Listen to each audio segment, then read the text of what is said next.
Sahabat profesional, berjumpa kembali di channel YouTube saya, Alfonso Trainer Profesional. Dalam serial video training warehouse management, saya akan sharing yaitu tantangan gudang. Saksikan video ini sampai selesai.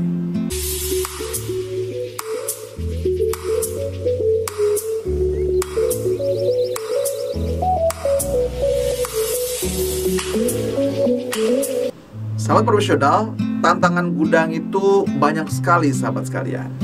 Yang pertama yaitu bagaimana gudang harus berfungsi efisien dan efektif. Sahabat sekalian ya, bicara begitu efisien berarti cost-nya harus serendah mungkin.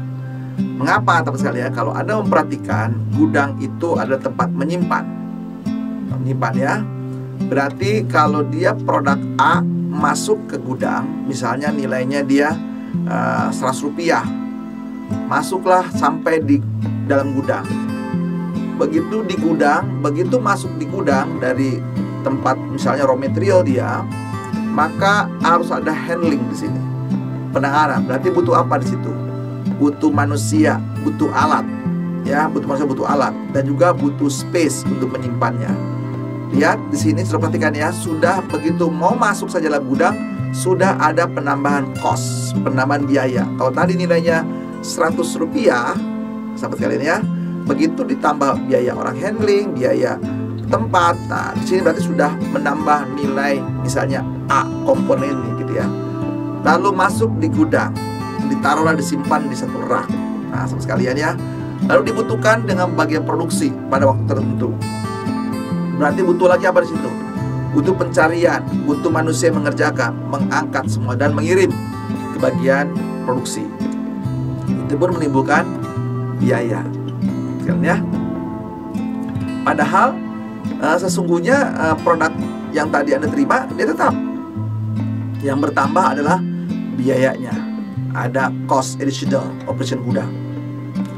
Nah kemudian ada lagi yaitu cost terkait dengan penyimpanan di situ. Bisa saja akan rusak, salah handling, salah penempatan, atau hilang, atau tersembunyi di suatu tempat gitu ya.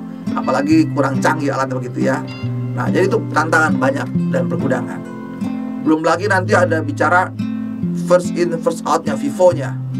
Jadi banyak pergudangan. Jadi intinya sahabat sekalian bahwa sesuatu produk begitu masuk ke dalam gudang, keluar lagi tidak ada nilai value added yang nilai bagus, tidak ada nilai keuntungan di situ. Yang ada penambahan dari cost. Nah oleh karena itulah berpikirnya adalah mindsetnya orang gudang sini, bagaimana costnya efisien dan efektif di situ. Nah itu tantangan pertama menyangkut cost. Lalu dikaitkan dengan masalah cost di ujung-ujungnya cost itu ya. Berarti sih ada bicara apa? Bicara kecepatan, ketepatan memproses suatu pesanan atau permintaan, ya, kecepatan menerima, menempatkan, lalu ya mengirim kembali dibutuhkan. Jadi bicara di sini kecepatan dan ketepatan. Itu tantangan gudang sahabat sekalian. Kemudian juga persentase kesalahan.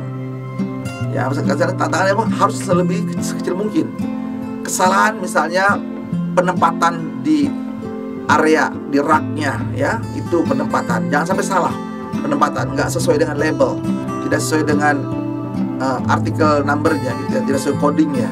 Salah penempatan dampaknya apa sahabat sekalian? Mencarinya lama, susah, akhirnya butuh waktu. Nah padahal standar sahabat sekalian, penemuan suatu barang itu di dalam suatu pergudangan, kalau Anda memperhatikan teknik 5S, nanti Anda saksikan di video-video saya lain tentang 5S. Itu penemuan barang tidak boleh lebih dari 20 detik. Begitu dibutuhkan, cek, ada permintaan barang, harus bisa cepat di mana lokasinya, langsung deteksi cepat ya, harus di bawah 20 detik. Nah kalau salah menyimpannya sahabat sekalian, bukan pada tempatnya, waduh itu bisa berjam-jam, apalagi gudang yang besar begitu, kelamaan sahabat sekalian ya. Jadi kalau Anda menghandle gudang, kalau sudah melebihi 20 detik pengambilan barang, berarti gudang Anda bermasalah. Berarti Anda perlu training 5S sahabat sekalian, perlu mengembangkan 5S. Nah itu ya, nggak boleh ada kesalahan kecil. Itu kesalahan dari pertakan. Kedua, kesalahan pengambilan barang, permintaannya apa, tipenya apa, lalu Anda mengambil tipe yang berbeda. Itu kesalahan. Tidak boleh ada kesalahan sekecil apapun juga. Lalu begitu kesalahan dalam handling, Anda kasar, Anda jorok melempatkannya di mana, suka-suka hati, ditendang, dilempar, akibatnya barang bisa rusak, bisa patah. Nah, sudah nggak ada nilai tambah, rusak pula, kan sahabat sekalian ya. Karena handling orang gudangnya tidak mengerti bahan tersebut, atau bisa melukai si karyawan sendiri. Jadi tidak boleh kesalahan, karena apalagi barang itu barang-barang bahan kimia, beracun pula. Jadi perhatikan baik-baik dalam menangani masalah pergudangan. Itu teman sekalian ya, karena tipe barang berbeda-beda. Lalu yang ketiga, sahabat profesional, saksikan terus video ini sampai selesai dan selalu ingat subscribe, klik loncengnya, beri tanda like, kasih komen positif, dan share video ini kepada sahabat-sahabat yang memerlukan. Adalah level inventory, stoknya. Nah, di sini tantangannya bagaimana gudang, memang ini tanggung jawabnya bagian dari PPIC, Process Planning Inventory Control. Dia mengontrol terus karena menjaga keseimbangannya. Kalau gudang hanya sifatnya menerima dari permintaan yang dilakukan oleh pihak purchasing atas dasar permintaan dari PPIC yang dikembangkan dari kebutuhan produksi. Nah, memang terkadang sahabat sekalian, permintaan ini perlu nggak boleh salah sahabat sekalian ya. Begitu ada PO-nya, begitu barang diterima sahabat pergudangan, ini nggak boleh kesalahan lagi. Kesalahannya itu yang sering terjadi adalah sahabat sekalian, di mana antara PO-nya ya sama barang pengirim barangnya berbeda. Gudang harus menjaga di sini sahabat sekalian, harus jaga baik-baik. Jangan sampai barang berbeda Anda terima. Waduh. Makanya gudang juga di sini fungsi sebagai apa? Manajemen and control yang baik. Nah, secara inventory memang sekali lagi bukan tanggung jawab Anda, tetapi Anda harus terlibat dalam fungsi kontrolnya, melaporkan terus perkembangan dari usia. Memang secara sistem bisa terlihat gitu ya, usianya bagaimana, kondisinya bagaimana, itu harus disampaikan terus supaya menjaga level inventory yang paling ideal. Jadi Anda terlibat dalam proses kontrol. Jadi Anda tahu rencana produksi, rencana pengadaan barang dan seterusnya. Nah, ini perlu sesuai kebutuhan. Jadi terlibat ya sahabat sekalian dalam pengelolaan inventory. Karena inventory itu apa? Ingat sahabat sekalian, gudang itu sebenarnya kayak brankas. Cuman bentuknya fisik barang. Sebenarnya dia uang. Makanya harus dijaga dengan baik karena dia sebenarnya uang, cuman bentuknya fisik. Jadi nggak boleh rusak nilai. Bayang kalau rusak, uangnya rusak kan ya, nggak punya ditambah lagi, nggak bisa jual. Nah, itu mengenai inventory. Jaga, Anda terlibat fungsi kontrol di sini. Itu tantangannya.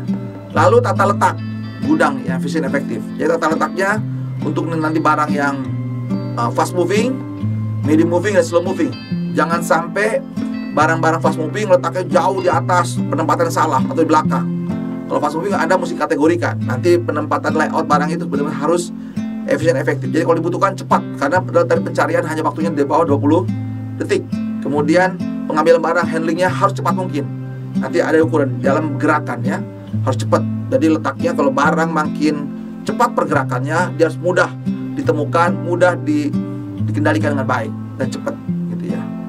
Nah, berikutnya tantangan dari pergudangan juga adalah administrasi pergudangan efisien efektif. Nah, ini kadang-kadang di sistemnya jumlahnya 10 ya, 10 ternyata administrasinya, wah, catatannya kalau sekarang sudah arahnya udah bercanggih, tapi kalau Anda masih tulis tangan atau diketik biasa itu bisa berbeda. Jadi administrasi jangan sampai antara fisiknya 5 tapi sistemnya 10. Akhirnya apa? Karena sistemnya bekerja nanti terintegrasi dengan bagian PPIC, dengan bagian production atau bagian purchasing. Akibatnya di order lagi, ternyata ternyata barangnya nggak sedikit. Akhirnya terjadi shortage di produksi gara-gara masih ada katanya di sistem 10 padahal kenyataan hanya 5. Saya pakai langsung habis sama sekalian. Jadi hati-hati administratif. Usahakan administrasi di sini antara barang masuk barang keluar harus ke arah digital. Ada scan, menggunakan barcode, penempatan juga. Jadi kecepatan mencarinya lengkap. Begitu keluar scan lagi, lihat vivonya kan bisa sekalian ya. Itu tentang pergudangan. Nah, tantangan yang paling tinggi adalah profesional SDM pergudangan. Ini sahabat sekalian. Kenapa bicara di sini profesional pergudangan? Zaman di era tahun 90-an ke bawah, orang gudang itu adalah termasuk orang-orang yang bermasalah di perusahaan, ditempatkan di gudang. Dan ini konsep lama. Dan itu salah total sekali. Justru di gudang itu tempat uang. Kalau ditaruh orang-orang bermasalah, akibatnya gudangnya makin kacau. Dari situ bisa terjadi potensi apa? Potensi korupsi, potensi kehilangan, potensi kerusakan makin besar. Nah, syukurnya sahabat sekalian, di era 90 ke atas mulai direkrut. Orang pergudangan dulu hanya anak SMA, level SMA. Sekarang sudah naik, tahun 90 ke atas, sudah sampai tahun 2000, sudah sarjana. Minimal dia diploma. Lalu 2000 ke atas sudah sarjana, dari alumni dari teknik industri atau sekolah-sekolah logistik. Jadi sudah keren, jadi punya kompetensi. Karena nggak sembarang, karena apa yang dikelola uang sahabat sekalian. Harus menjaga cost-nya. Bahkan KPI-nya sekarang makin cerdas, makin bagus. KPI dari namanya pergudangan. Nah itu sahabat sekalian, tantangan dunia pergudangan yang harus Anda pahami dan ketahui. Intinya apa? Ujungnya di cost-nya apa? Se-efisien mungkin. Bila perlu dijaga. Karena apa? Karena gudang itu sendiri, barang yang masuk tidak memberikan nilai value added apa-apa. Yang ada malah menambah cost sahabat sekalian. Nah itulah ketika Anda sebagai profesional di pergudangan, pikirkan itu. Kehebatan adalah kehebatan menurunkan cost di dalam pergudangan. Semoga video ini bermanfaat bagi Anda dan Anda selalu sukses sebagai profesional di bidang pergudangan. God bless you.